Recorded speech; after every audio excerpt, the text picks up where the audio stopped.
Where's your granny? Out by the ce-ment pond.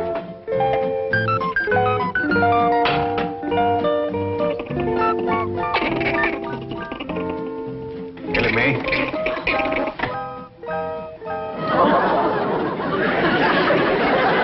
I'd like to strike up a bargain with you. What's that, Paul? If they won't eat in my kitchen, I won't eat in their tree. Well, it ain't their fault they're in here. They'd heap rather eat in a tree. Then why ain't they? 'Cause Granny's making soap on it. These poor little critters couldn't hardly stand it. Yeah, Granny's lye soap of cooking does give off some right powerful fumes. Miss Jane says it's commencing to kill Miss Drysdale's hibiscus. What's a hibiscus? Some kind of a flower plant. Miss Drysdale's got a prize one that sits right next to her patio. Drysdale place does sit downwind of our pond, don't it? Yes, sir. Well, I'll have to speak to Granny about cooking her soap someplace else. You know, I've seen them fumes bring a full-grown mule right down to her knees.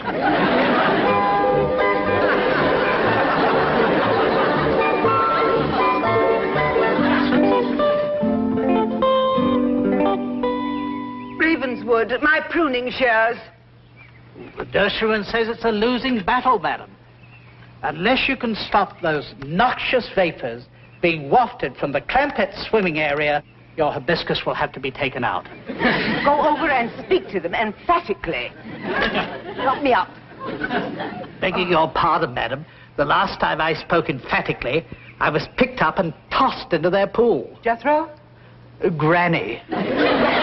I'll not let them ruin my garden party this afternoon. I shall speak to them myself. Oh, good show, madam. If I hear a splash, I shall come immediately.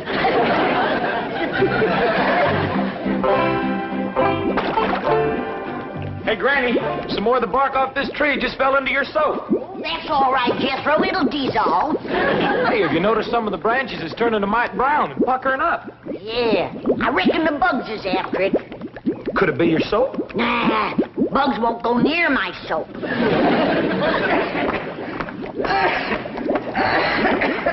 Howdy, Mr. Drysdale. What's the matter, honey? You got the sniffles? Oh, no, it's not that.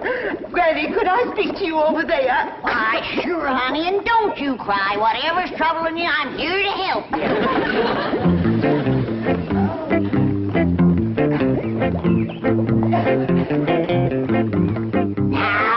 Now. Dry them tears and tell old Granny what's got you to bawling like that. It's your soap. Oh, you can have all you want. Feel better now? It's not that. It's the vapors. Is it bad? Yes. In fact, I've just had dreadful news from my nurseryman. What'd he say? He said, unless you do something, he's going to have to take out my hibiscus. No! I'll help you. Don't let them go to cutting on you. Morning, Miss Drysdale. I'm right sorry about your hibiscus. Jed, maybe she'd rather not talk about it in front of you. Oh, no, that's all right. I'm glad Mr. Clampett is here. As you know, your pool area practically adjoins my garden. Yes, ma'am. Well, I'm giving a garden party this afternoon about 3. You will be through cooking soap and hanging wash by then, won't you? Oh, I can be, yeah. Oh, please do. The very best people in Beverly Hills will be there. And I was hoping that you folks would cooperate. Oh, we'd be glad to cooperate. You betcha we will. But even with our help, should you be giving a party with your ailing hibiscus? I shall rise above that. Well, don't let them take it out. I'll doctor it back to health for you. Thank you. Perhaps tomorrow. Now, remember, the party is from 3 until about 5:30. And I'll appreciate it if all of you will be as inconspicuous as possible. Perhaps Jethro could drive you around in the truck. Oh, no need to do that. We can walk over to your place. And we'll be on time, too. 3 o'clock sharp. Granny, this poor little critter just can't stand no more of your soap cooking. Well, let him go some other place then. Take him over your place for a while, Miss Drysdale.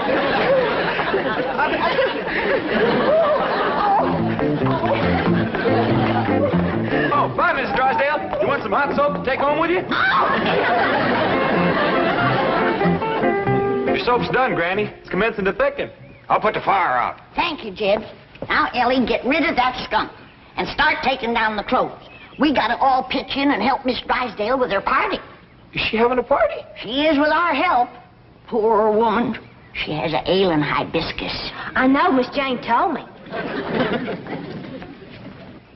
Hey, Granny, what's a hibiscus? Never mind, that's doctor's talk. Well, we've been studying the human body over to school, but we ain't never studied that. Of course not. That's for grown-ups. Now get busy.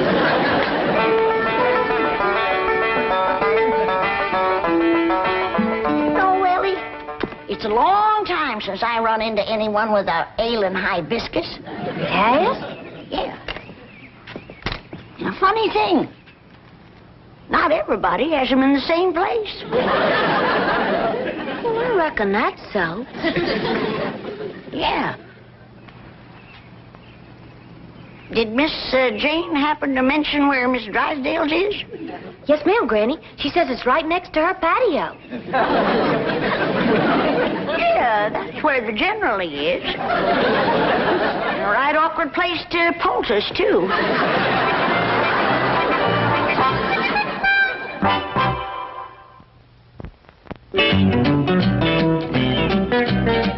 And I might add that the construction of high-rise buildings in the Beverly Hills area is a contributory factor in the financial Who let these tramps in? Get out of here! See here, you derelict, you... Oh, Mrs. Drysdale! Ravenswood! Here, Milburn, have a skunk. That's only a toy. I was handed the real thing. Margaret, what's the meaning of this masquerade? It's a graphic illustration of what will happen this afternoon unless you do something about those hillbillies. What do you mean? They're going to crash my formal garden party. Oh, nonsense. They couldn't care less about that tea-sipping poodle pack you run with. That's true. They think they've been invited. And I warn you, Milburn, if they ruin my garden party... No, Margaret, will you relax, dear? I'll solve this problem just as I've solved dozens of others. Now, you and Ravenswood run along home and I'll handle everything, all right? All right. Sir. And please take the freight elevator. Tell me, Chief, just how do you plan to solve this problem? Just as I've solved dozens of others, I'm turning it over to you. Well, Elly May, now that we got your granny soap out of the way, I reckon it's safe for your critters to get back in their tree. Well, I'll tell him, Pop. Wait, Jethro! Don't take Granny's soap in there yet. What's the matter with that girl? I ain't just for positive certain, but I got my suspects.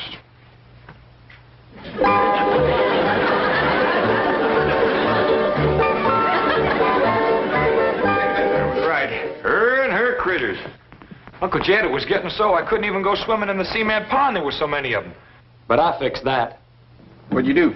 Well, I seen this great big rubber alligator at the store. So I up and bought him and put him in the ce-ment pond. There ain't been a critter near it since. Them little fellers are right shy of gators. Come on, get away from here. I got victuals to cook for Miss Drysdale's garden party. What's a garden party, Granny? Well, I ain't sure I know. You, Jed? Yeah, I've been studying on it some, and I think I got it figured. What you got figured? Well, when folks has a barn-raising party, everybody comes over and helps you build a barn. When you have a quilting party, everybody gets together and makes a quilt. So I reckon when you got a garden party, everybody comes over and makes a garden. That figures.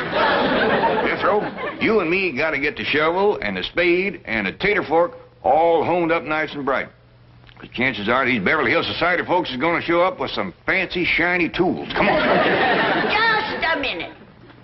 Just a doggone minute. What's the matter? Well, when I wanted to plow up our front yard and make a garden, it was the Drysdale that said I had an order. Now, how come they's making one? I think I got that figured. What you got figured? I hear tell Miss Drysdale is overpowering fond of flowers. I reckon she wants to make a flower garden. Yeah, that figures. I reckon so. Come on, Jethro. There's ground to be turned. Yeah, that figures.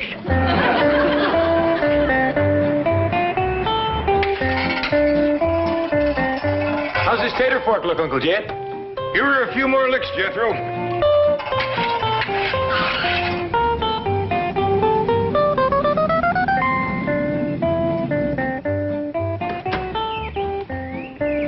Greetings, Mr. Clampett. And greetings to you too, Jethro. You're looking handsome as ever.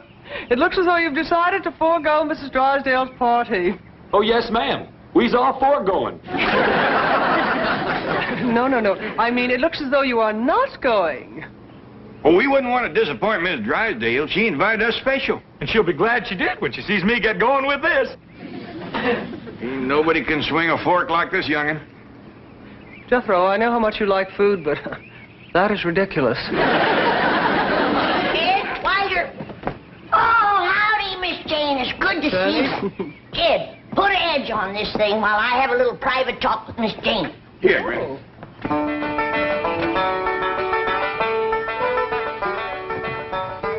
Now, what is it, Granny? I promised Miss Drysdale that I would do my best to doctor her hibiscus. Oh, that's wonderful of you. I know she's terribly worried about it. Yeah, the poor thing was crying the last time I seen her.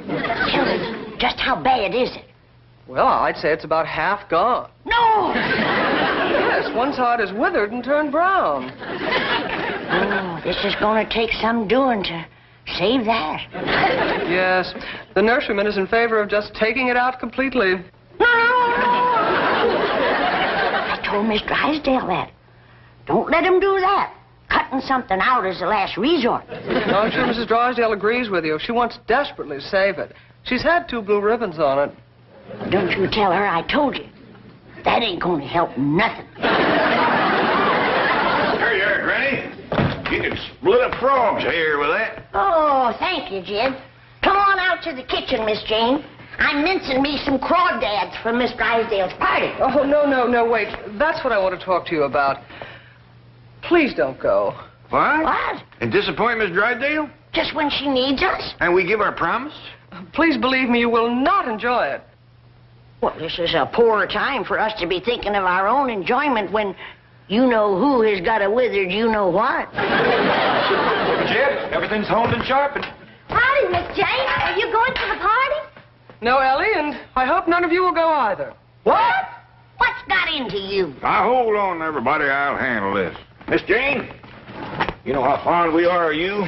You've been a good friend to us, but I reckon the time has come when we got to do what we know is right, and we're going to that party. All right, if you insist. But you can't go to a garden party in those clothes. Oh, of course not. We're going to put on our old clothes. Old clothes? Yes, ma'am. You can't expect us to do gardening work in our good clothes. But you don't garden at a formal garden party. What do you do? You stand around and sip tea and listen to music and boring conversation. Now, do you still insist upon going? All right, but first, will you do one thing for me? Chief, I would like you to meet a society family who are on their way to your wife's formal garden party. Are you kidding? I've got no time for those professional tea tasters. I think you're going to like these people. Entree.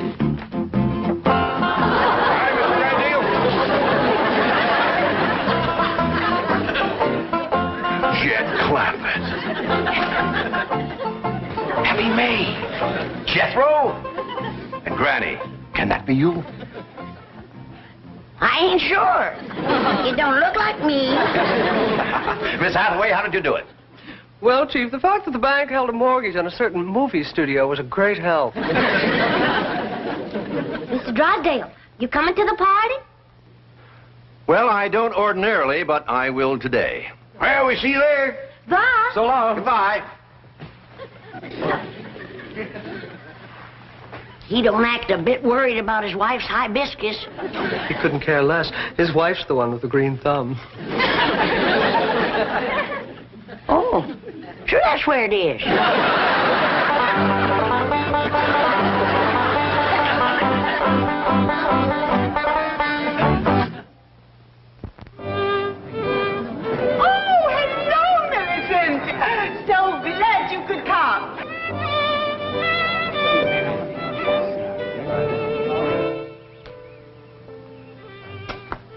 Come on, Uncle Jed, the party's starting. Hear that music? Yeah, but we gotta wait for our women folks, Jethro. How come they's late? Women is always late, Jethro. How come? No man can answer that. Probably no women neither. There sure is a lot of pretty girls over there at the party. Can I sweet talk me one, Uncle Jed? Chances are she'd be with a feller.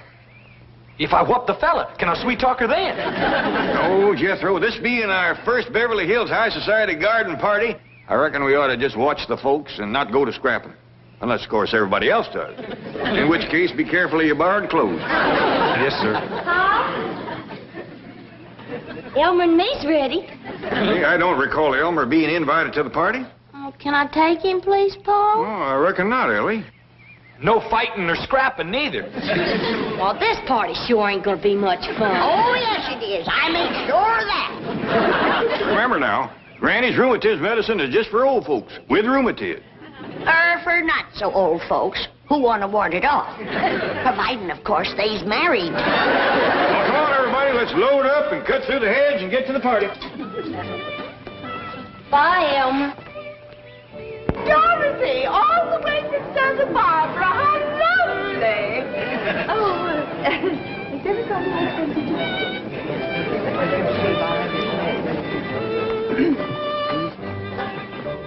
I beg your pardon, gentlemen. Have we met? I hope to kiss a pig we have. He's your next-door neighbor. Our smelling salts. Like we got here in the nick of time. She's looking a little peaked. Leave everything to us, honey. All right, you young'uns, get them chitlins and that crawdad dip on the table over there. Crawdad dip. It's finger-licking good, ma'am, and so is these little hot possum sausages. Just a swimming in hog renderings. Don't burn yourself. Anything tastes good after a few swigs of this. Really would help. Granny always brings a couple of jugs to barn raisins and quilting parties. I've seen a jug of this raise a barn pretty near single-handed. And it gets credit for some right crazy quilts, too. You want me to put these on the table, Uncle Jed? Yeah, Jethro, but pass the word around. Nobody to touch it but married folks. Now, what can we do to help you the most?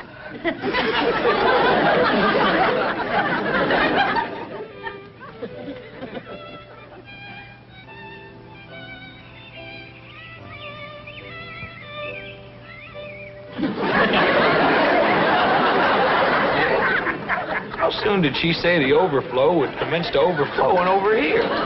She didn't say no particular time, Jethro, but when it commences, we's in charge of it. I'll see how it's going over there. My possum sausages will be stone cold. Granny, want me to take them in and put them on the stove for you first, Bill? Thank you, Ellie. But be careful. Don't splatter any hog renderings on your party dress. I won't, Granny.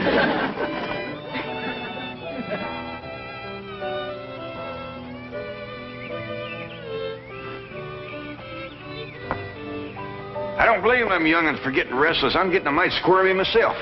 Me too. Granny, I'd ask you to dance, but that is the sorriest dancing music I ever listened to. Only one thing sorrier.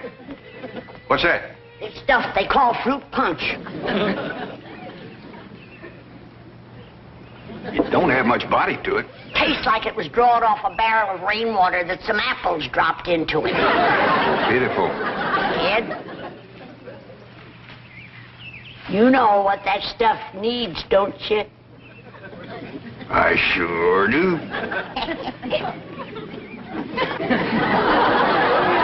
At least the overflow folks will get their whistle wet proper. Jed, Uncle Jed. How's the party going, Jethro? Terrible. Everybody's just standing around. The only one moving's that fiddler player. He's moving? Yeah, he keeps walking up to different people playing in their faces, and they still won't dance. Well, it ain't altogether their fault, Jethro. He plays that thing like he's stove up with rheumatiz. Uncle Jed, I'm getting tired of standing around these here clothes. Can I go swimming? Yeah, I reckon so, Jethro. Granny and me take care of the overflow. Yeah! Judging from what showed up so far, that alligator in the pond can handle him. Alligator! Granny, that ain't no... Granny! Thought I seen that varmint this morning, but I wasn't sure. Granny! That ain't no real live alligator. It ain't now. I blowed a hole in him you could could swim a catfish through.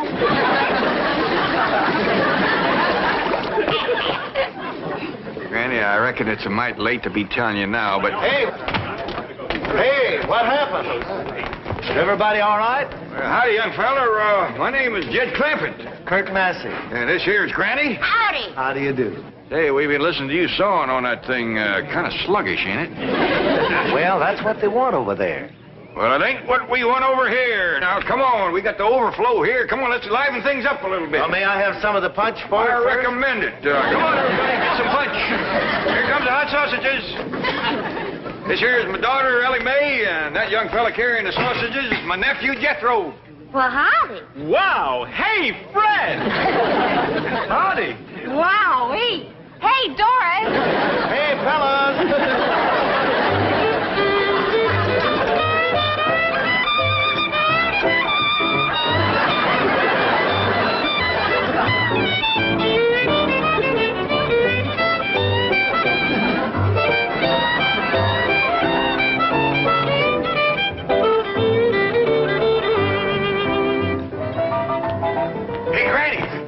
Possum sausages. And we need more crawdad dip, too. 100 more people just come through the head.